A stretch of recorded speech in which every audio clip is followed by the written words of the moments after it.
Additional votes. So 6 votes separate those two candidates. And if the Republican should somehow win, then House Speaker Mike Madigan will lose his veto-proof supermajority. That would have huge implications. That would strengthen the bargaining hand of Governor-elect Bruce Rauner. We do not have enough votes to win the election, and therefore we respect the result. We respect what the voters did yesterday, and I look forward to working with the new administration, and I believe that it's important for the new administration to work with the legislature on the budget for this year and on future budgets. Thank you! Thank you! This is your victory! Good evening, everyone. The House gallery doors blocked, the governor's office protected. Protesters of Governor Rauner's budget are swarming the Capitol. Hundreds rallied in the Loop to protest Governor Bruce Rauner's proposed budget cuts. The protesters ranged in age and what they do, but they had the same exact message. They weren't happy with Governor Rauner's budget plan.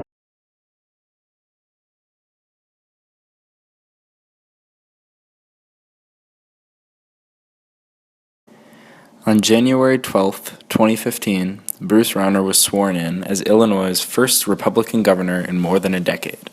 Throughout his campaign, he kept his political agenda vague, proclaiming how he planned to shake up Springfield and bring back Illinois. Are you ready to bring back Illinois? His campaign centered around lowering taxes in Illinois, which he planned to accomplish by reducing inefficient government spending, another way of saying budget cuts. He also emphasized how he wanted to lift restrictions on big corporations to allow them to compete with other Midwest states, taking a very pro-business, anti-union position. In office, Rauner immediately clashed with the Democratic legislature, which, although they hold the majority in both the Senate and the House, do not have the numbers to override any vetoes made by Rauner, including his veto of the state budget on June 25, 2015. So he said, I'm not going to do a budget, and that budget's going to need a tax increase until you pass the turnaround agenda. That's his list of demands. Rauner's demands, which his administration has dubbed the turnaround agenda, have changed repeatedly since his inauguration, but the continuous theme is weakening unions by stripping them of bargaining rights, despite no evidence that suggests stripping public employees of these rights would aid economic growth. The Democratic Party has been longtime supporters of unions, and thus refused to support the agenda they believe directly targets organized labor and would cripple the wages of working families.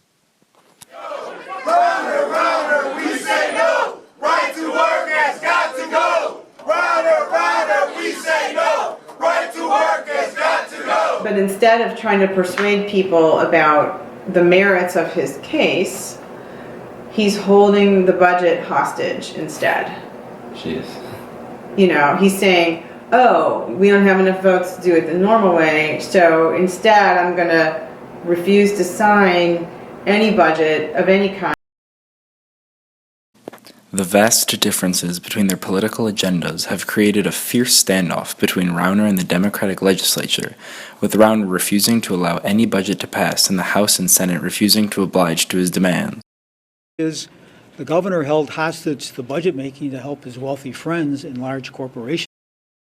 Without a budget, the state suddenly halted all funding that wasn't mandated by a court order, meaning the absolutely necessary departments, such as police protection, courts of law, etc., were kept running, but most social service organizations lost everything. So it was anything that wasn't covered by those consent decrees or court orders. Okay. So it's supportive housing, it was sexual assault centers. And at the end of the day, the people that were held hostage were Illinoisans who are dependent upon state funding for things such as autism, breast cancer screening, child abuse prevention, and sexual assault. Mm-hmm. So from July 1st, 2015 until August or September of this year, 2016, so past a whole year, right. Many providers were not paid for the work they did under contract. So people boards of directors and agencies had to make choices to lay staff off, to close down programs. This is the time to restore good government in Illinois, to bring a government of the people, for the people. As Illinois' largest city, Chicago was hit hard by the budget crisis. Many nationally renowned human service providers are being forced out of the state, and entire nonprofit organizations have gone extinct. Homeless shelters, rape crisis centers, and STD prevention clinics have reduced their staff, hours, and locations throughout Chicago. Our shelter just opened a year ago, and it's funded largely by state funds that go to the city. And I mean, there's not going to be enough. One organization, Children's Home and Aid, has completely shut down their Inglewood branch of its youth services program, abandoning the 100 youths who were provided for last year with services such as emergency safe housing. These are devastating cuts, like they can really hurt people's lives. We're talking about lives at stake. Rauner has also halted funding for Chicago anti-violence programs when violent crimes are at an all-time high in Chicago. An especially shocking study carried out recently graphs the number of shootings in Chicago alongside the reduction in state funding for anti-violence programs, or in this case, the organization's ceasefire. Notice how shortly after the staff is reduced from 65 workers to about 20, there is a significant increase in shootings.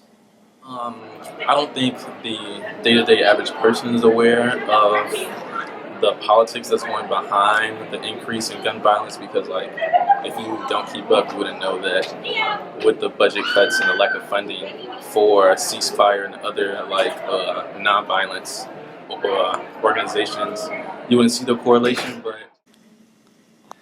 enrollment in public universities has plummeted due to defunding of the Monetary Assistance Program for low-income college-goers, despite Rauner's claims that he supported funding of education while on the campaign trail. This victory is for our students, our children, who deserve the best schools in America. Most recently, on December 1st, 2016, Governor Rauner vetoed a bill that would have allocated $215 million towards assisting the struggling Chicago public school system. The CPS budget heavily relied on the arrival of the state funding, and the district's top education official said the action put the city's schools in a horrible situation. Democratic Senate President John Cullerton said the veto could lead to layoffs of thousands of teachers and employees, and even Mayor Rahm Emanuel, a former ally of Rauner, called the veto reckless and irresponsible. When they say cut back, we say fight back. There has obviously been much public outrage and protesting as a result of the actions of Governor Rauner, but he seems utterly indifferent, once saying, "If yelling and threatening, intimidating and chanting solved problems, Illinois wouldn't have any problems."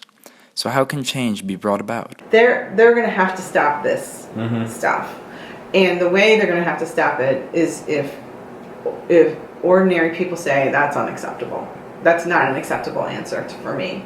Blame the other guy is not an acceptable answer. You come up with a better answer. The first thing you can do really is have a relationship with your legislators.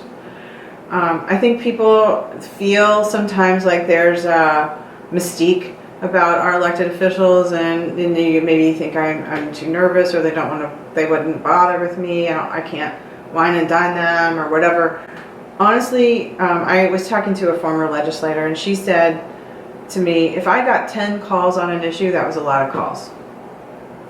And when I ask people, I'm like, how many calls do you think a legislator needs on an issue to get to pay attention to something? And they will say, oh, hundreds, thousands. No, seriously, 10. That's totally doable.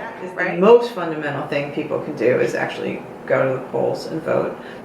Educate yourself on the parts that you are interested in and be involved in it. Cool. Yeah. Let's do it. Let's shake up Springfield. Let's bring back Illinois. Thank you.